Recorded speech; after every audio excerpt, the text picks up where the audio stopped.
Bonjour à tous, c'est Max au carré. Aujourd'hui, on se retrouve pour une nouvelle vidéo où on va étudier la convergence d'une suite lorsque l'on a en hypothèse sa suite des termes multiples de 3 converge, sa suite des termes pairs converge et sa suite des termes impairs converge. Alors, vu comme ça peut rappeler un énoncé bien connu qui est que quand on a la suite des termes pairs et la suite des termes impairs qui convergent vers la même limite, alors la suite converge vers cette limite en question. Mais là, on n'a a priori pas d'information si U2n et U2n plus 1 convergent vers la même limite. Et donc, on ne peut pas conclure avec ce théorème. Donc, on va commencer à tâtonner et donc à noter 3 limites différentes, a priori différentes. Donc, on ne sait rien sur ces limites. Donc, des réels tels que, alors, la suite des termes d'indice pair tend vers L1, la suite des termes d'indice impair tend vers L2, et la suite des termes d'indice multiple de 3 tend vers L3. Donc là, a priori, L1 et L2, on ne sait pas s'ils sont égaux, et donc on ne peut pas conclure avec le théorème des suites des termes d'indice pair et impair. Donc là, on se dit, comment on va essayer de conclure? Donc on est dans le chapitre des sous-suites, des suites extraites.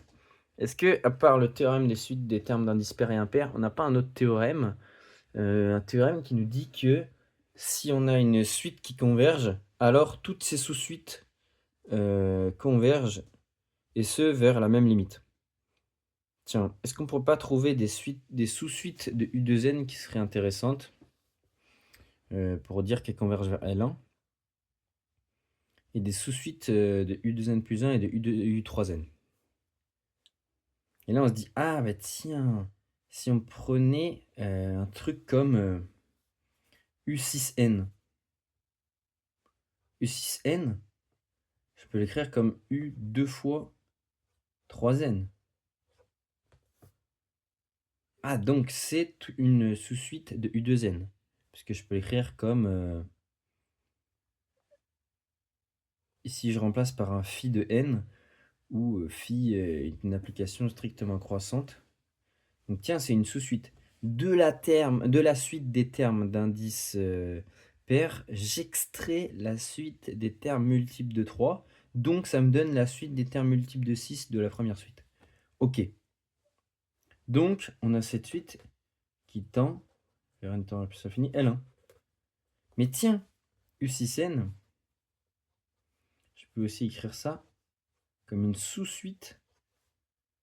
La sous-suite des termes d'indice pair de la sous-suite des termes d'indice multiple de 3. Comme c'est une sous-suite, elles convergent, et ce vers L3. Donc j'ai la suite U6n, donc on peut noter par exemple Vn, voilà, une suite qui converge vers L1 et L3 à la fois. Et bien l'unicité de la limite me donne L1 égale L3. Ah, pas mal ça. Donc a priori, déjà, j'ai ça en moins à faire. J'ai que U3n tend vers L1. Ou alors U2n tend vers L3. Est-ce que je peux pas trouver un truc à peu près pareil avec U2n plus 1? Donc là, il faut essayer de chercher. Donc ça va pas être avec les termes d'indice pair qu'on va trouver ça, puisqu'à chaque fois ce sera pair, et lui à chaque fois ce sera impair. Donc on va essayer de trouver ça avec les multiples de 3. Un multiple de 3, il peut être pair, comme on l'a vu juste ici, mais il peut être aussi impair. Donc on va essayer de trouver un multiple de 3 qui est impair. Bah tiens, si on prenait la suite des termes impairs, la suite des termes d'indice impair de la sous-suite des termes multiples de 3. Ça nous donne donc une suite donc qui est U6n plus 3. Et donc comme elle s'écrit U3 fois quelque chose, on a qu'elle tend vers L3. Mais ce U6n plus 3, il peut s'écrire comme 2 fois quelque chose plus 1, plus 1. Donc là, il y a juste à faire 3 égale 2 plus 1. Et là, je laisse le plus 1. Il nous reste un 6n plus 2. Et 6n plus 2, bah, ça peut s'écrire 2 fois 3n plus 1.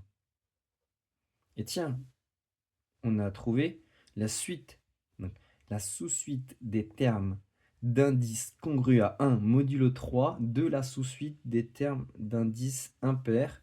Et donc, comme c'est une sous-suite des termes d'indices impairs, une sous-suite de cette suite U2n plus 1, mais ça tend vers L2. Et par unicité de la limite, j'ai L3 qui est égal à L2. Et donc là, on se dit, ah mais tiens, on a trouvé que L2 égale L3. Et vu ce qu'on a dit en début de vidéo, on sait que si on a la sous-suite des termes d'indices pairs et la sous-suite des termes d'indices impairs, qui ont la même limite et qui convergent, on peut en déduire que la suite en elle-même tend vers cette même limite et converge. Et donc on a bien réussi à montrer que UN converge. Voilà, c'était tout pour cette vidéo. Merci d'avoir regardé.